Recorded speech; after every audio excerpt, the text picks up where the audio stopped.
this week, New Zealand's Prime Minister, Jacinda Ardern, well, she's always had really strong opinions on global issues for someone who presides over such a tiny country.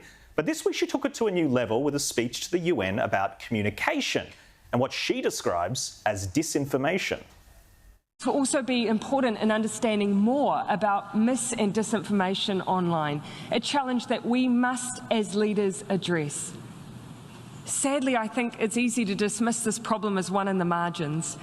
I can certainly understand the desire to leave it to someone else. As leaders, we're rightly concerned that even the most light-touch approaches to disinformation could be misinterpreted as being hostile to the values of free speech that we value so highly. Now, this is indeed an interesting topic, but there are some big problems with what Jacinda is proposing. She glosses over how any restrictions on speech and communication would impact our ability to discuss issues freely. And who exactly is deciding what is true and what is false? Politicians? Do you trust politicians to make that call? Do you trust anyone to make that call? The sort of authoritarian-minded people who tend to desire that level of control over speech are the very last people you would want making the decisions. And we know this because of the inflammatory language Ardern uses to sell her idea to the world. How do you ensure the human rights of others are upheld when they are subjected to hateful and dangerous rhetoric and ideology? The weapons may be different, but the goals of those who perpetuate them is often the same: to cause chaos and reduce the ability of others to defend themselves, to disband communities, to collapse the collective strength of countries who work together. But we have an opportunity here to ensure that these particular weapons of war do not become an established part of warfare. Speech is a weapon of war. See how that escalated? How quickly an opposing view can be likened to something deadly. If speech can be irresponsible, that one by Ardern surely qualifies. Now, we must be wary of any political leader who wishes to silence thought to strengthen their own side of politics. And while many journalists didn't bat an eyelid at Ardern's insane proposition, Brendan ONeal from Spiked summarised it best. Tyranny has had a makeover. It's no longer a boot stamping on a human face forever. It isn't a gruff, gurning cop dragging you into a cell for thinking or expressing a dangerous idea. It isn't a priest strapping you to a breaking wheel. No, authoritarianism is well dressed now. It's polite. It has a broad smile and it speaks in a soft voice. It is delivered not via a soldier's boot to the cranium, but with a caring liberal head tilt. And its name is Jacinda Ardern. Sophie, I get really nervous when I hear politicians, they all seem to be on the left nowadays, talking about limiting or how to limit, what mechanisms we could use to limit the freedom of speech.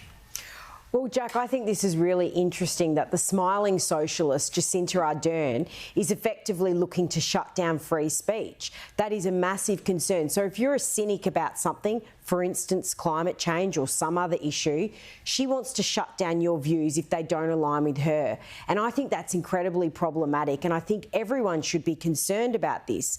But the difference with her is she delivers these speeches in a kind, in a gentle, in a soft manner, and it comes across quite nicely. So people might be, a little bit unsure that she's actually saying, no, if we don't agree with what you think, we don't want to hear it. And I think that's incredibly concerning that free speech could be under threat with the comments made by her. Yeah, and Kel, Sophie's picked up on such a great point. One of the arguments she used in her speech was climate change.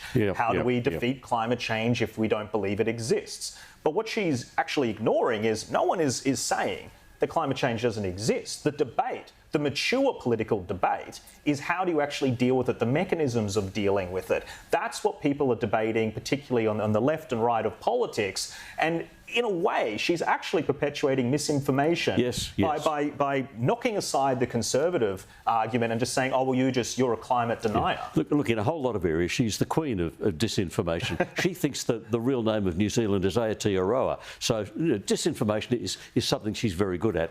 I wondered, I don't have any any inside information. But I was just wondering, speculating, has she adopted the Richard Marles policy?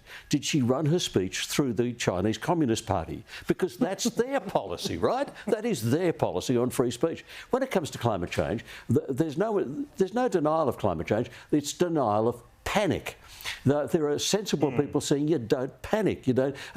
If you talk about extinction, I mean, that is nonsense. It's the people claiming that we're going to go extinct who need to be denied and rejected. That's rubbish. But we'll have a debate about that. You know, we don't need to hush it up or pretend it doesn't exist. The debate can be about mitigation. The debate could also be about, you know, forecasting and how reliable is it. But to kind of put a counterpoint to one of her policies and then to declare that as misinformation, it allows a politician like Ardern to shore up power, present a policy that has widespread economic ramifications, and you're not allowed to question it. Well, that's really exactly right, Jack. And this is the woman, let's not forget, that locked New Zealanders out of their own country. She had some of the toughest border restrictions in the world. She's got a few things going for her, though. Firstly, she's a woman. Secondly, she's a socialist. She's on the far left, and she's got the media behind batting for her. She's got a lot of ticking boxes there, and that's why I think she gets away with these narratives that she pushed, because she has a cheer squad behind her in the left of the media. And her delivery to the media, it's pleasant, it seems unoffensive until you unpack the words, until you read them in writing, and then it's quite extreme.